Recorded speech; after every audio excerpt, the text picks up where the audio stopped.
Hi friends అందరికీ welcome back to my channel Rajashalam official. నచ్చితే కనుక ఖచ్చితంగా సబ్స్క్రైబ్ అండ్ లైక్ చేయండి ఫ్రెండ్స్. సో ఇప్పుడు వీడియో వచ్చేసి కొంచెం వాల్యుబుల్ వీడియో అనమాట. ఏంటంటే మనకి 10th క్వాలిఫికేషన్ ఉంటే చాలండి, కంపల్సరీ మనమైతే దీనికైతే అప్లై చేసుకోవచ్చు. ఏం జాబ్లు అంటే పోస్టుకు సంబంధించిన జాబ్లు అనమాట. ఇది నిన్న పడ్డదో ఎప్పుడు పడ్డదో తెలియదులే, కానీ ఈ జాబ్ నోటిఫికేషన్ మా అక్క వచ్చి చెప్పింది అనమాట. మా అక్క వచ్చి ఆల్రెడీ ఆన్లైన్ సెంటర్లో ఉండే నాకు ఫోన్ చేసింది. 10th మార్క్స్ కొంచెం నీకు ఎక్కువ ఉన్నాయి కదా, వచ్చి అప్లై చేసుకోండి. 10th మార్క్స్ ఎక్కువ ఉంటే చాలండి. మనం ఆన్లైన్ సెంటర్కి తీసుకెళ్లాల్సిన వస్తువులు ఏంటంటే 10th మేము ఒరిజినల్ లేదా ఏమంటారు జిరాక్స్, ఆధార్ కార్డు, ఒక పాస్ ఫోటో, మన ఏమంటారు మన సిగ్నేచర్ అనమాట. క్యాండిడేట్ అయితే కంపల్సరీ ఉండాలి. ఒకవేళ లేదు అని అనుకుంటే సిగ్నేచర్ చేసి ఒక పేపర్ మీద పంపించండి. వెళ్ళలేని వాళ్ళు ఈ 3 తీసుకెళ్ళి మన ఆన్లైన్ చేసుకుంటే మన ఆన్లైన్ ఖర్చు 200 అవుతుంది. తీసుకెళ్ళి అయితే మనం ఆన్లైన్ అయిపోయాక మనకి పేపర్ అనేది ఇస్తారన్నమాట. మనం అప్లై చేసుకున్నట్టు అయితే ఫోన్ విత్ పాస్వర్డ్, అది ఏమంటారు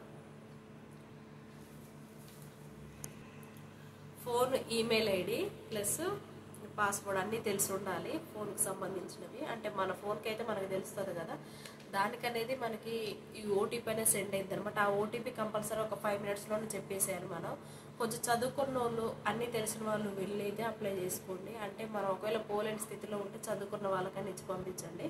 ఇదైతే మంచి పోస్టుకు సంబంధించింది కాబట్టి ఆల్మోస్ట్ 90sలో కాడి నుంచి ఇప్పటి వరకు అయితే అందరూ 10th పరంగా 10th చదివే ఉంటారు. ఇప్పుడు పోస్టుకు సంబంధించిన జాబులు కాబట్టి 10th క్వాలిఫికేషన్ అంటారు. విత్ మళ్ళీ ఎక్కువ మార్క్స్ ఉంటే, మార్క్స్ ఎవరికి ఎక్కువ ఉంటే వాళ్ళకే ప్రిఫరెన్స్ అని చెప్తున్నారు. బట్ ఎగ్జామ్స్ అంటూ ఏమీ లేవన్నా, ఎక్కువ మార్క్స్ ఎవరికి అంటే వాళ్ళకే ఈ జాబ్స్ ఇస్తామని చెప్తున్నారు. సో ఫ్రెండ్స్, ఇదైతే మీకు వాల్యుబుల్ ఇన్ఫర్మేషన్ అయితే నేను అనుకుంటున్నాను. నాకు ఫోన్ చేయగానే నేనైతే వెంటనే వెళ్ళిపోయి ఆన్లైన్లో అయితే చేయించుకున్నాను అనమాట. చేయించుకోగానే నాకైతే ఇలా వచ్చేసింది. ఇలా నాకు 39 ఊర్లు అయితే వచ్చినాయి అనమాట. కొంచెం మందికి మరి మార్క్స్ని బట్టో దేనికో తెలియదు లేని, కొంచెం మందికి 12 ఊర్లు, 21, ఇంకొంచెం మందికి 3 ఊర్లే వచ్చాయంట. నాకు మాత్రం మా కోదాడ చుట్టుపక్కల ఉన్న ఊర్ల పేర్లు మొత్తం వచ్చాయి. విత్ ఏమేమి ఖాళీలు ఉన్నాయో, ఎంతెంత శాలరీ అనేది కూడా అంతా వచ్చిందనమాట. 10th క్వాలిఫికేషన్ ఉంటే కనుక కంపల్సరీగా పోయి ఆన్లైన్ అయితే చేయించుకోండి. ఓన్లీ 200 అయితే ఆన్లైన్కి. మీ దగ్గర లేకపోయినా సరే పక్క వాళ్ళ దగ్గర అడిగైనా చేయించుకోండి. ఎందుకంటే మన మిడిల్ క్లాస్ వాళ్ళకి 200 కూడా ఎక్కువే నాకు తెలుసు. ఒకవేళ ఉన్నా లేకపోయినా మనకి ఈ అవకాశం వచ్చింది కాబట్టి, ఒకవేళ తెలియదు కదా, ఒక రాయి అయితే వేయాలి. మనం వస్తే బెటర్, మంచిగా మనం 10,000 12,000 కాబట్టి సెటిల్ కావచ్చు. 10 to 12 అనే ఉండదు ఇక్కడ శాలరీ. హైయెస్ట్ 12,000 ఇక్కడ శాలరీస్ కూడా ఇచ్చారనమాట. ఏమేమి జాబ్స్ ఏమి అనేది మనం ఒకవేళ ఓకే అయిన తర్వాత మనకంటూ కొంచెం సిస్టమ్ టచ్ ఉంటే చాలట. లేకపోయినా పర్లేదు అన్నారు, వచ్చుంటే ఇంకొంచెం ఈజీగా అర్థమైపోతుందని. సో ఫ్రెండ్స్, మీకు కనుక యూస్ఫుల్ అనిపిస్తే తప్పకుండా ఒక లైక్ అయితే ఇవ్వండి. ఎవరికైనా తెలిసిన వాళ్ళు ఉంటే షేర్ చేయండి. ఆన్లైన్ సెంటర్ తీసుకుపోవాల్సినవి ఒక 10th మేము ఆధార్ కార్డు జిరాక్స్, ఒక పాస్ ఫోటో, సిగ్నేచర్, ఈ 3 ఇచ్చి పంపించండి. ఒకవేళ మీరు వెళ్ళలేకపోతే, మీరు వెళ్తే కనుక ఇమీడియట్గా వెళ్ళి ఆన్లైన్ చేయించుకోండి. ఎందుకంటే ఇంతవరకే ఇప్పుడు 1000 వరకే ఆన్లైన్ చేయాలని ఉందనుకో, అందులో ఒకవేళ మనం మిస్ అయిపోతే మళ్ళీ బాగోదు కదా. అందుకని ఇలాంటి విషయాలలో కొంచెం తొందరపాటు ఉండాలి.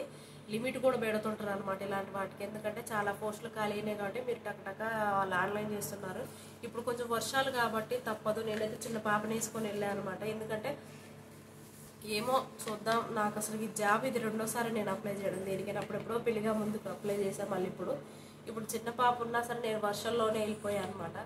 ఎందుకంటే ఇంట్లో వండుకుంటూ ఏం చేస్తున్నావు చెప్పండి. ఒకవేళ హౌస్ వైఫ్స్కి అయితే ఇది మంచిది జాబ్ అని చెప్పొచ్చు. 10,000 అంటే ఇది ఎక్కువే, ఇంకా పెరగచ్చు కూడా. సో ఫ్రెండ్స్, మీకు కనుక ఇది యూస్ఫుల్ అనిపిస్తే షేర్ చేయండి కంపల్సరిగా. నాకైతే మంచిగానే అనిపించింది. మా అక్క వచ్చి ఆన్లైన్ చేసుకున్నాక నాకు చెప్పింది. ఆ ఫోన్ చేసి ఏం చేస్తున్నావు రాజు అని అట్లా మాట్లాడింది అనమాట. మా కోదాడ తరఫున అయితే చాలామంది అప్లై చేసుకుంటున్నారు. నేను పోయే టయానికి చాలామంది కూడా ఉన్నారనమాట. ఇక మేము వెళ్ళాక కూడా వస్తూనే ఉన్నారు. అందుకొరకని చెప్తున్నా, మీరు ముందే వెళ్ళి ఆన్లైన్ చేసుకోండి. ఎందుకంటే లిమిట్ కూడా పెట్టచ్చు. ఇది కనుక ఎగ్జామ్ లేదు కాబట్టి ఓకే అయితే వచ్చిన వాళ్ళు ఒకవేళ ఈ వీడియో చూసి ఎవరికైనా జాబ్ వస్తే అంతకంటే సంతోషం ఏమీ లేదు. ఎందుకంటే ఆన్లైన్ చేయించుకోండి కంపల్సరీగా, వస్తే బెటరే కదా. అందుకని 10th మార్క్స్ ఎక్కువ ఉండాలి. తక్కువ వచ్చినా పర్లేదు, ఆన్లైన్ అయితే చేయించుకోండి. నాకైతే 478 ఉన్నాయి అనమాట. 7.8 మాకైతే గ్రేడ్సే ఇచ్చారు, అప్పుడు మార్క్స్ ఇవ్వలేదు. నేను చదివింది ఏపీఎస్డబ్ల్యూ గర్ల్స్ హాస్టల్ అనమాట, నడిగూడలో మేము చదువుకుంది.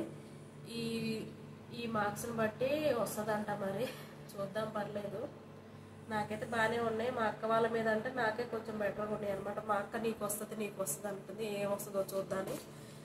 వస్తే కనుక నా శాలరీ నీకే ఇస్తాక ఫస్ట్ శాలరీ అంటే మా అక్క నవ్వుతుంది ఆటోలో. సో ఫ్రెండ్స్, మీకు కనుక ఎక్కువ 10th మార్క్స్ ఉంటే పెళ్ళి అయితే ఆన్లైన్ చేయించుకోండి. ఒకవేళ మీ తమ్ముళ్ళది అక్కలది ఎవరిదన్నా వాళ్ళు వెళ్ళనే స్థితిలో ఉన్నా వెళ్ళి అయితే ఆన్లైన్ చేయించండి. ఇది ఒక గొప్ప అవకాశమైనా చెప్పవచ్చు పోస్ట్ పరంగా జాబులు. మీకు కనుక ఇది యూస్ఫుల్ అనిపిస్తే తప్పకుండా ఒక లైక్ అయితే వేయండి ఫ్రెండ్స్. వీడియోని ఎండ్ వరకు చూసినందుకు చాలా చాలా థ్యాంక్స్ అనమాట. ఇలా ఒక పేపర్ అయితే ఇస్తారు, ఇది కంపల్సరీగా వస్తుంది. ఇది రావడానికి ఒక 5 minutes టైం పట్టింది, కానీ ఆగి తీసుకోండి, మర్చిపోకండి ఈ పేపర్. ఎందుకంటే మనం ఆన్లైన్ చేయించుకోలేదు అనడానికి ఈ పేపర్ అనేది ఉండాలి కదా. మళ్ళీ వాళ్ళు ఎక్కడెక్కడో పడేస్తుంటారు అనమాట. అందుకని వెళ్ళైతే ఈ వచ్చిందాక అయితే వెయిట్ చేయండి. మనం ఆన్లైన్ సిస్టమ్ అయిపోయింది అనగానే మనం తొందర లేచి రాకుండా ఈ పేపర్ అనేది తీసుకుంటండి. మేమే అసలు అయిపోయిందా అని ఒకేసారి లేచి నిలబడేసరికి లేదమ్మా పేపర్ వస్తుంది ఆగని ఈ పేపర్ ఇచ్చిండు అనమాట. మా అక్కకి ఇచ్చాడు అంతమందికి, కానీ నేను మర్చిపోయాను అనమాట. ఎందుకంటే ఈ పాప ఒకటి ఉంది కదా, నాకు చికాకు చేస్తుందని. వర్షం పడుతుంది ఆయన, అందుకని. ఇక్కడైతే ఇన్ని ఊర్లు ఇచ్చారు, ఇన్ని ఊర్లలో ఒక్కటి వచ్చినా భలే ఉంటుంది అనిపిస్తుంది నాకైతే. వస్తే పర్లేదు. కాపుకోళ్ళు, ముకుందాపురం, ఇంకా చుట్టుపక్కల ఊర్లు మొత్తం నకరేకల్లు, నేరేడుపల్లి, రామకృష్ణపురం, రాంపురం అన్ని ఊర్ల పేర్లు ఉన్నాయి. ఒక్క మా గుడిబండ పేరు తప్పితే అన్ని ఊర్ల పేర్లు ఉన్నాయి. మా గుడిబండ పేరు ఎందుకు లేదో ఏమో నాకేం అర్థం కావట్లేదు. మా అక్క దాంట్లో కూడా గుడిబండ పేరు అయితే రావట్లేదు. ఈ గుడిబండ పేరు ఒక్కటి తప్పితే మొత్తం అన్ని ఊర్ల పేర్లు ఉన్నాయి, గ్రామాల పేర్లు. సో ఫ్రెండ్స్, ఇదే అనమాట ఈరోజు వీడియో వచ్చేసి. మీకు యూస్ఫుల్ అనిపిస్తే ఖచ్చితంగా ఒక లైక్ చేయండి, తప్పకుండా షేర్ చేయండి. నేను వాల్యూ ఇన్ఫర్మేషన్ ఇచ్చానమాట. ఎప్పుడు డైలీ రొటీన్సే తీస్తాను కదా, ఇది కూడా నాకు యూస్ఫుల్గా అనిపించింది అన్నమాట మీకు చెప్పాలి అని. అందుకే ఫాస్ట్గా వచ్చి అన్నం తినేసి వీడియో ముందే కూర్చున్నా. ఎందుకంటే ఒకవేళ లిమిట్ పెడితే మళ్ళీ ఎట్లా మిస్ అయిపోతున్నాను, నాతో పాటు అందరూ బాగుండాలని అనే కోరుకుంటాను నేనైతే ఎప్పుడు. ఇదే అనమాట. ఓకేనా, బాయ్ బాయ్ ఫ్రెండ్స్. తప్పకుండా లైక్ అయితే చేయండి.